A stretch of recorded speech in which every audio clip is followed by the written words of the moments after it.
Today on TFL Off-Road, we are here in snowy and very cold Vermont with Anthony from Taiga. So Anthony, these are electric snowmobiles, and this is a really unique, cool new thing.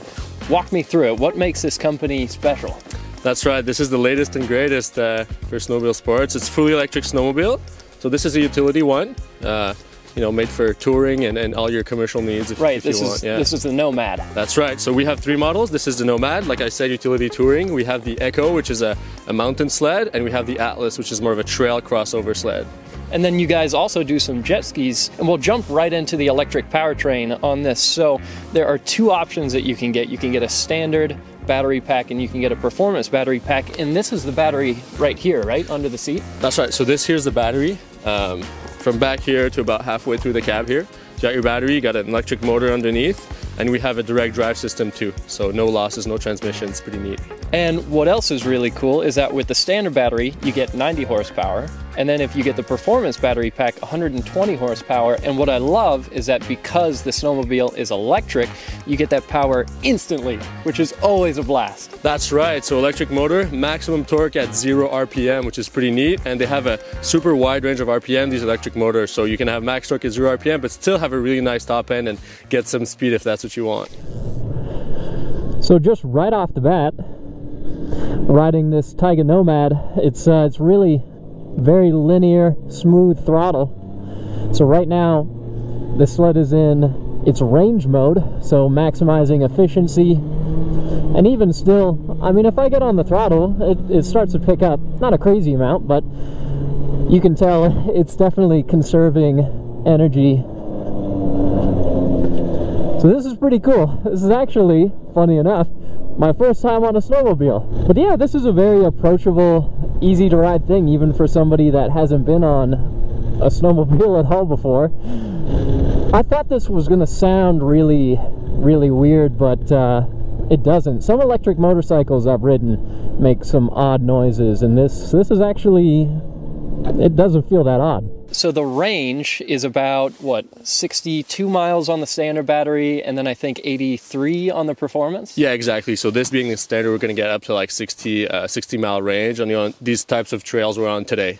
Okay, and then what's the weight on this? It's a little over 600 pounds? Yeah, we'll be close to high 600s, 700 pounds. So it's about the same weight as a fully fueled gas, similar snowmobile, utility snowmobile. Okay, so in a lot of ways, really, you look at this, and it is very similar to a standard snowmobile. And then let's talk a little bit about charging. So right here in front of the seat, you've got your two different options for charging. So this is J1772. So this right here is the level 2 charging. Most EV chargers are going to have that. 90% of chargers in North America are going to have it. Right. So this is for level 2. But then the little part at the bottom here, like you said, this is CCS Combo 1. That's for quick charge. So we offer both options. Nice. And then the charging rates are about 4 hours on level 2? Yeah, you get 3 to 4 on level 2, depending how low you are, how high you want to bring it, and the type of power you have. Right. And then on quick charge, it'll be like a 45-minute up to 80% charge type of thing. Okay. So even in sport, it's really easy to get on the throttle gently. It's not jumpy or anything. And this is the standard battery pack, which gives me 90 horsepower. Yeah, even the standard. So the performance battery pack gets you 120 horsepower, which, I mean, 120 horsepower is not too shabby. There's some sleds out there that get you over 200 horsepower, but even this 90 horsepower standard battery, yeah, it's jumpy. I mean, that instant throttle response of anything electric is always a blast. That's been the case with all the electric motorcycles that I've ridden, and it's the same case with a lot of electric cars as well.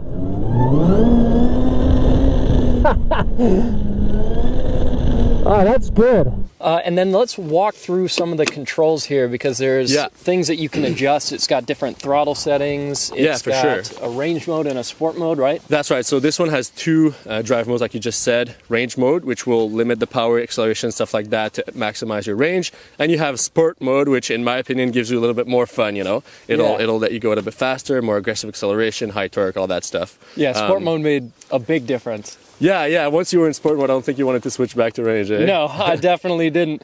But I mean, it is obviously good to have a range mode to maximize getting somewhere, but that sport mode, way more responsive. It wasn't touchy or anything. It wasn't hard to control, but it gives you a lot more. And then you've also got 2 different regen settings, right? That's right. So these have regenerative braking. We have a low and a high setting depending on what you want. Low regen mimics, CVT, drag and engine compression type thing to make you feel, comfortable on the snowmobile.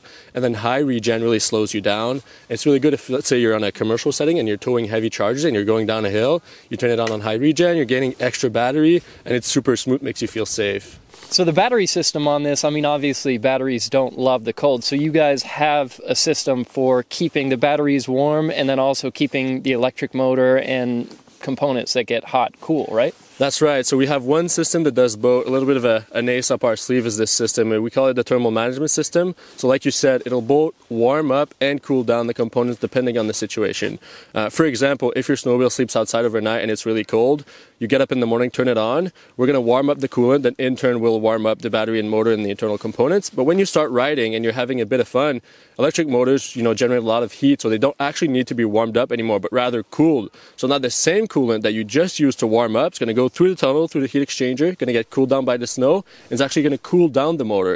And then we can separate the battery, the motor, depending on what we need or what the snowmobile needs. So you can individually cool one thing while you're warming another. Yeah, kind of. You can even use some of that heat from the electric motor to keep the batteries warm. Yeah, and the snowmobile is going to do all that, by itself. It's got the brains and you don't have to deal with any of that. It's got you covered. That's really cool. And then this powertrain, I mean, the battery setup, the electric motor, am I right in saying it's the same basic powertrain on all of these, and then you outfit each different model of the snowmobile? Yeah, so the core is similar, you're correct. The motor, battery setup, propulsion system.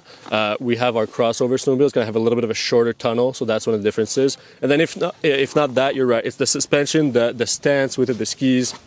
It's the peripherals that are different. We even share up to 90% of our components for the propulsion system with our watercraft too, so we have synergies there as well. Nice. So that makes it, easier on your guys' side for manufacturing. And then, of course, if you ever need parts or you want to do service, it simplifies everything because these are pretty standardized parts. Yeah, for sure. That's right. And it allows us to develop other product lines faster as well. We can reuse our component and reuse our technology. And then pricing on these starts at, I believe, $17,495? That's right. Awesome. So if you guys are interested in getting your hands on an electric snowmobile, which is a really cool experience, and it does make this just a lot more approachable, be sure to check out Taiga. And Anthony, thank you again for getting us out on these machines. My pleasure. Really cool. Yeah, that was great. Yeah, hopefully we'll see you on one of those soon, eh? Absolutely.